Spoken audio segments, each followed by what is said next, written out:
नमस्कार दोस्तों, आज हम आपको 13 फीट बाई 39 फीट के एक शानदार 2 BHK हाउस प्लान के बारे में बताएंगे।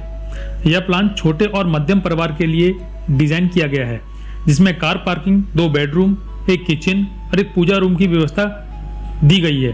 वो किस तरह से, आइए उसको जानने का हम प्रयास करते हैं। तो चलते हैं सबसे पहले अपने पोर्च की तरफ। घर के सामने सबसे पहले आपको मिलता है 7.5 फीट चौड़ा और 14.5 फीट लंबा पोर्च। इसमें आप एक कार आराम से पार्क कर सकते हैं। यहाँ पे कार के साइड में बहुत सारा स्पेस हमें मिलता है, जिसमें आने जाने का हम काम कर सकते हैं। यहाँ से हमने एक स्टेयर केस दे रखी है, जो कि हमें फर्स्ट फ्लोर की तरफ ले जाती है। स्टेयर केस की चौड़ाई की अगर हम बात करें तो यहाँ 2.5 फीट की हमने स्टेयर केस दे रखी है।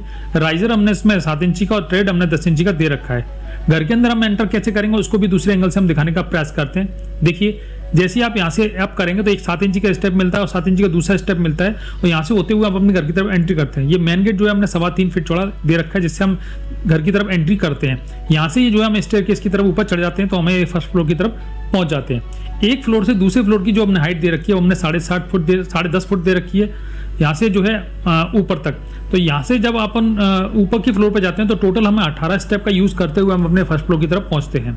तो यहाँ पे हम जो है बात करने वाले थे अपने नेक्स्ट पॉइंट, जो कि हमारा है कॉमन टॉयलेट। वो कॉमन टॉयलेट कैसा है उसको भी देखने का हम प्रयास करते हैं। देखिए, जैसे हम एंट्री करते हैं तो एंट्री करते से आपके लेफ्ट हैंड साइड पे हमने जो एक कॉमन टॉयलेट दे रखा है, जिसका 2.5 फीट चौड़ा हमने डोर दे रखा है। इसका ड्राई एरिया हमने आगे और वेट एरिया हमने पीछे दे रखा है। यहाँ पे हमने एक वेंटिलेशन दे रखा है जो रोड साइड में ओपन होता है।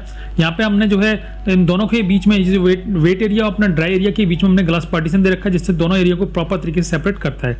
इसके साइज की अगर हम बात करते हैं तो 4.5 फुट हमने इसकी चौड़ाई दे रखी है और 7.5 फुट हमने इसकी लंबाई दे रखी है।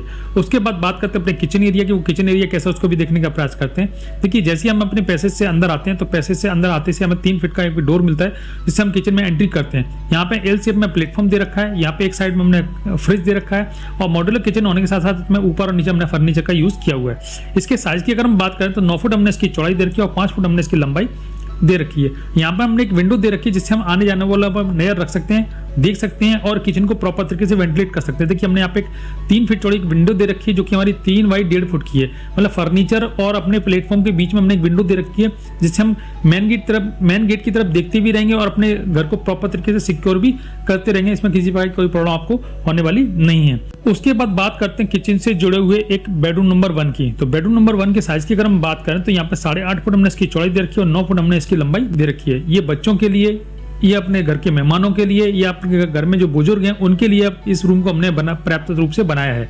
3.25 फीट का हमने यहाँ डोर लगा के दिखाया है, यहाँ टीवी का पॉइंट दे रखा है, डबल बेड का पलंग लगा के दिखाया है, और साइड में हमने फर्नीचर का यूज किया हुआ है। एक विंडो दे रखी है जो कि 1.5 फीट चौड़ी विंडो है, जो कि ओपन टू स्काई एरिया में ओपन होती है। आपके पास अगर 2 बच्चे हैं तो 2 बच्चों के लिए आप अलग अलग बेड का भी इंतजाम कर सकते हैं, और स्टडी टेबल आप यहाँ पे इस एरिया में कहीं भी आप इसमें आराम से लगा सकते हैं। अगर आपके पास बच्चे छोटे हैं तो आप अपने पेरेंट्स को भी इस रूम को प्रॉपर तरीके से दे सकते हैं। उसके बाद बात करते हैं अपने पैसेज की। वो पैसेज कैसा उसको भी देखने का हम प्रयास करते हैं। देखिए, घर में आने जाने के लिए, आगे पीछे होने के लिए हमें एक पैसेज मिलता है, जो कि हम देख पा रहे हैं यहाँ पे 3.5 फीट चौड़ा हमने इसके पैसेज बना रखा है, जिससे हम मेन गेट एंट्री से लेकर के कॉमन टॉयलेट से लेकर के हमारे पूरे घर की जो हमारे सर्कुलेट एरिया है वो हमारे इसी पैसेज से होने वाला है। यहाँ पे हमने एक मंदिर भी आपको बना के दिखाया, मंदिर कैसा उसको भी देखने का हम प्रयास करते हैं। देखिए, यहाँ पे हमने एक वॉल हैंग मंदिर का यूज किया हुआ है, जैसे कि आप देख पा रहे हैं। हमने एक फोटो फ्रेम आपके लगा के दिखाई है। आप चाहें तो एक लकड़ी का मंदिर भी लगा के इस दीवार पर टांग सकते हैं, तो इससे आप प्रॉपर तरीके से आप पूजा कर सकते हैं, और इसमें आपको अपनी नेगेटिव एनर्जी को बाहर निकाल सकते हैं इसी पूजा रूम के थ्रू। उसके बाद बात करते हैं अपने नेक्स्ट पॉइंट, जो कि हमारा बेडरूम नंबर 2 है। वो बेडरूम नंबर 2 कैसा है उसको देखने का प्रयास करते हैं। देखिए, बेडरूम नंबर 2 की जो एंट्री है वो पैसेज से हमने बिल्कुल स्ट्रेट एंट्री दे रखी है, जो कि 3.25 फीट चौड़ी एंट्री है।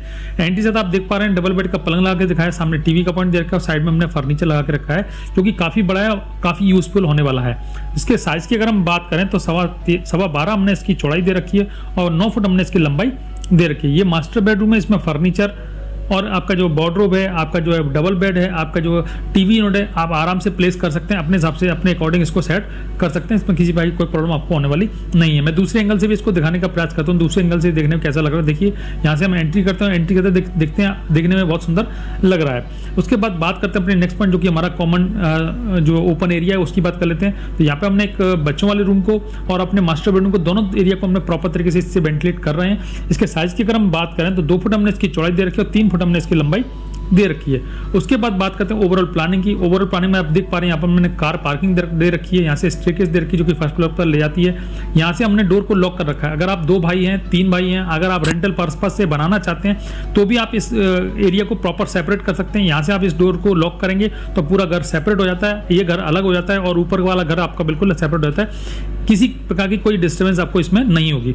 यहाँ पे हमने एक कॉमन टॉयलेट दे रखा है। यहाँ से हम आते हैं तो अपने किचन दे रखी है। किचन के बाद हमने यहाँ पे हमने आपको जो है बच्चों का रूम दे रखा है। उसके बाद एक मास्टर बेडरूम दे रखा है जो सबसे पीछे, और इन दोनों एरिया को वेंटिलेट करने के लिए हमने यहाँ पे ओपन टू स्काई एरिया दे रखा है। यहाँ पे हमने मंदिर के लिए फोटो फ्रेम का यूज किया हुआ है। आप चाहे तो एक वॉल हैंगिंग मंदिर का भी आप इसमें लगा सकते हैं, किसी प्रकार की आपको प्रॉब्लम इसमें नहीं होगी। इसकी कंस्ट्रक्शन कॉस्ट की अगर हम बात करें तो 13/39 का जो 2 BHK का हाउस प्लान है केवल 6 लाख रुपए में आपका तैयार हो जाता है। 6 लाख से लेकर 9 लाख रुपए में आपका तैयार हो जाता है। अगर आप प्रीमियम लुक में बनाना चाहते हो तो इसकी कॉस्ट थोड़ी सी इंक्रीज होगी, करीब 12 लाख के आसपास की कॉस्ट जाएगी। तो आप कोशिश करें कि आप अपने रेंज के अकॉर्डिंग बनाएंगे तो 6 लाख या 7 लाख रुपए में आपका मकान बनके आराम से तैयार हो जाता है। उसके बाद बात करते हैं नेक्स्ट पॉइंट जो कि हमारा फ्रंट है। फ्रंट को देखने का हम प्रयास करते हैं। देखिए फ्रंट पे हमने जो एक हाउस की एक नेम प्लेट लगा रखी है। यहाँ पे हमने जो है एक वेंटिलेशन आपको दिखाया था। यहाँ पे हमने डबल डोर का यूज करते हुए 2 रैंप हमने दे रखे हैं जिससे हम गाड़ी को अंदर एंटर कर सकते हैं। यदि आपको यह 13/39 का 2 BHK का हाउस प्लान पसंद आया हो तो वीडियो को लाइक करें, चैनल को सब्सक्राइब करें और कमेंट करके जरूर बताएं कि अगला वीडियो आप कौन सा देखना चाहते हैं। मिलते हैं अगले वीडियो में। नमस्कार।